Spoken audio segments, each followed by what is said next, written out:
الحمد لله وكفى وسلام على عباده الذين اصطفى أما بعد فأعوذ بالله من الشيطان الرجيم قال قد أوتيت سؤلك يا موسى ولقد مننا عليك مرة أخرى إذ أوحينا إلى أمك ما يوحى أن اقذفيه في التابوت فاقذفيه في اليم فليلقه اليم بالساحل يأخذه عدو لي وعدو له وألقيت عليك محبة مني ولتصنع على عيني إذ تمشي أختك فتقول هل أدلكم على من يكفله فرجعناك إلى أمك كي تقر عينها ولا تحزن وقتلت نفسا فنجيناك من الغم وفتناك فتونا فلبثت سنين في أهل مدين ثم جئت على قدر يا موسى صدق الله العظيم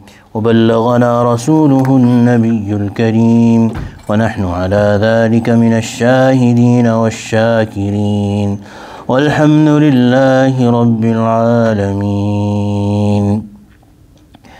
Surah Taha we are reading, where Allah subhanahu wa ta'ala is telling the story of Hazrat Musa ala nabiyina salatu wassalam, and we had said that after Allah subhanahu wa ta'ala told him that I am your Allah and worship me, and gave him commandments and told him to go to Fir'aun, Hazrat Musa also requested and made dua to Allah subhanahu wa ta'ala for a few things. All of those things Allah subhanahu wa ta'ala is saying, Qala qad utita su'laka ya Musa, O Musa, we have granted you, you've been granted all that you asked. وَلَقَدْ مَنَنَّا عَلَيْكَ مَرَّةً أُخْرَى, and what about this? We have bestowed our favor upon you at another time as well. إِذْ, when أَوْحَيْنَا إِلَىٰ أُمِّكَ مَا يُوحَى, we revealed to your mother what was to be revealed. So here the word has been used wahi in a way of, it's a term that wahi sometimes is used for another thing, which is, so wahi literally means something that is secretly told to someone in such a way that no one else can hear it. But whoever gets wahi does not become a nabi. Wahi is of two kinds, wahi nubuwat and ilhami wahi. Wahi nubuwat is that wahi which makes a person nabi. For example, all the prophets, they got wahi. And that wahi, the specialty about that wahi is that wahi not only applies to their own self, but also it contains commands from Allah subhanahu wa ta'ala, that their responsibility is that command is taken to others, and based on that, people will be declared either mu'mineen or kafirin. That is the wahi of nubuwat. Then another kind of wahi, which is Allah subhanahu wa ta'ala used the word wahi for it. It is basically an inspiration into the heart of a person, and Allah subhanahu wa ta'ala makes them content over this, that this is from Allah subhanahu wa ta'ala. So that wahi also comes to the honeybee as well. Allah subhanahu wa ta'ala has said, Allah subhanahu wa ta'ala does it to in Surah Nahl, Allah subhanahu wa ta'ala has said that Allah subhanahu wa ta'ala gives wahi to the honeybee as well, that this is how it should make its nest and its functions that Allah subhanahu wa ta'ala has given it to. Similarly, Maryam, it is said about her that Allah subhanahu wa ta'ala sent her wahi, although she was not a Nabiya. Then this is about her, Musa's mother as well, that Allah subhanahu wa ta'ala gave her wahi. So this wahi is an inspiration in the heart. It does not make anybody a Nabi. And the other thing that we mentioned is that this wahi, which is ilham basically, that it only applies to that person or that creation of Allah subhanahu wa ta'ala. It's not applicable to anyone else.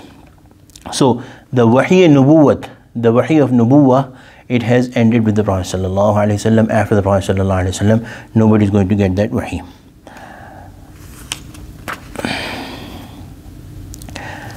So what did Allah subhanahu wa ta'ala tell her or put in her heart? أَنِقْذِفِيهِ فِي التَّابُوتِ فَاقْذِفِيهِ فِي الْيَمِّ. Put him in the baby in the chest.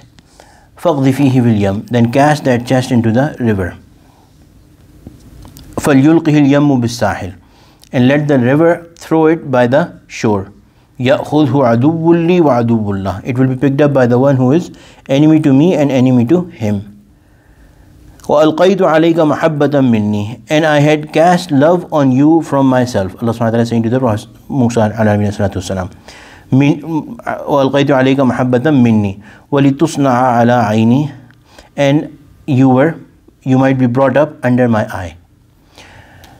So detail of the story is that before Hazrat Musa was born, the knowledgeable people in the court of Fir'aun, his advisors had told him that Allah has promised Hazrat Ibrahim alayhi salatu wasalam that there will be Anbiya in his progeny.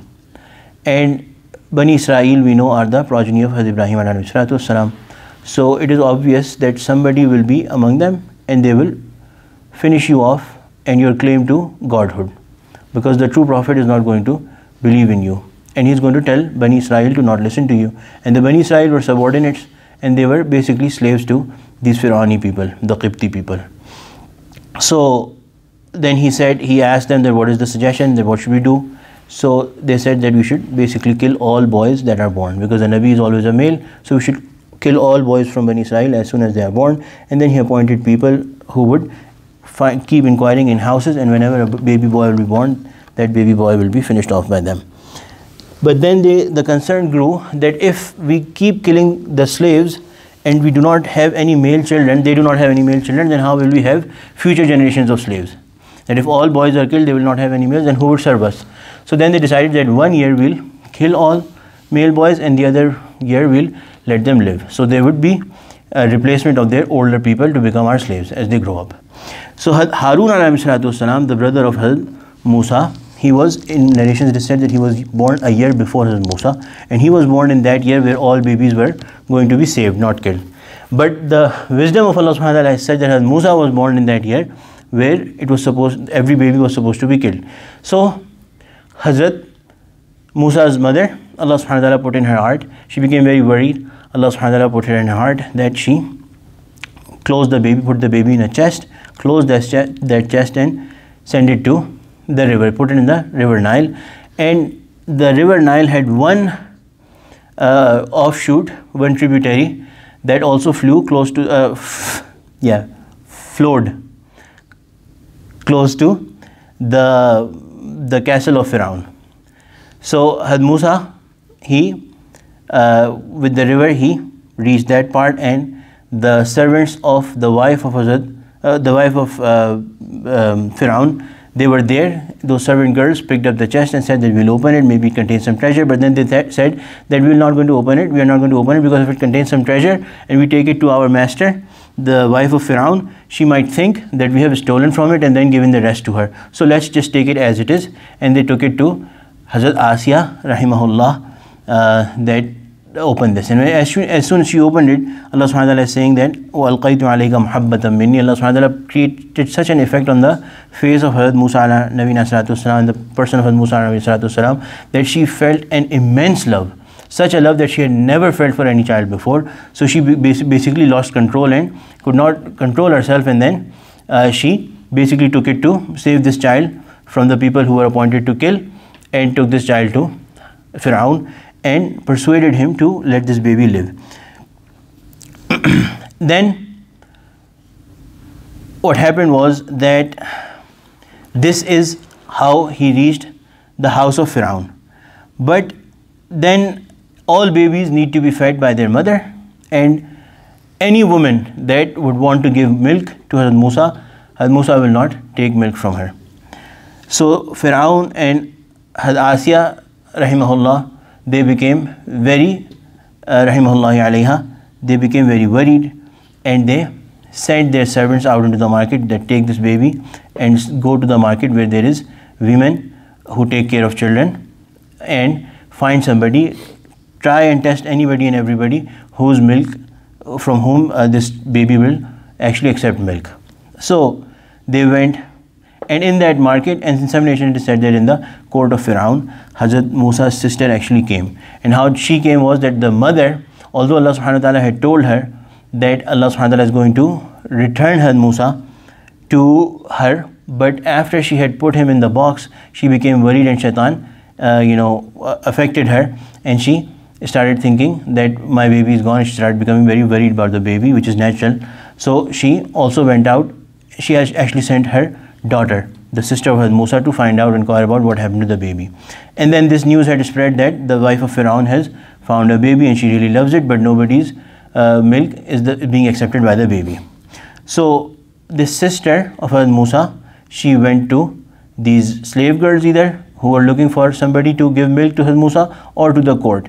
And she said that I will tell you somebody, I can tell you about someone who's going to really take care of this baby, and they're going to, they are going to take care, and they will have concern for this baby.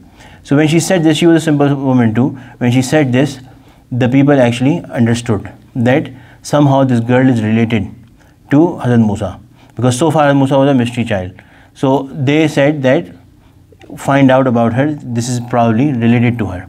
And she basically got in trouble. But Allah subhanahu wa ta'ala gave her wisdom at that time, and she said that what I meant to say was that if you pay that woman who's going to take care of the child, then when she's being paid, then she'll definitely do her job nicely, in a great way. So Allah subhanahu wa ta'ala put such wisdom in her heart and mind that she actually basically served two purposes. Got Hazrat Musa's wife in there too, Hazrat Musa's mother in there too, and also arranged for the livelihood of these people and the caretaking of these people as well. So this is what the next ayah says, istamshi ukhtuka fataqulu hal adullukum ala man yakfulu. She said that girl, the sister said that should I tell you, shall I lead you to one who nurses him? فرجعنا إلى أمك كي تقر عينها ولا تحزن. Thus Allah subhanahu wa ta'ala is saying to Musa alayhi salam that we brought you back to your mother so that her eyes might have comfort and she might not grieve. And her grief, of course, was gone. When she went to Fir'aun, actually her Asya, she felt that she really wants somebody to take care of this baby and is in immense love for with this baby. So she presented a condition that I am going to take this baby to my home, and I cannot come here and live in your palace because I have another baby, Harun. I have to give milk to that baby as well, so I'm going to go back to my house and keep this baby with me, but I'll intermittently bring this baby and show it to you so that your eyes stay comforted. And that is what she accepted, and this is how Musa alayhi salam, his upbringing started. Inshallah this ayah will complete next time. ربنا تقبل منا إنك أنت السميع العليم وتب علينا إنك أنت التواب الرحيم وصلى الله تعالى على خير خلقه سيدنا مولانا محمد وعلى آله وصحبه أجمعين برحمتك يا أرحم الراحمين.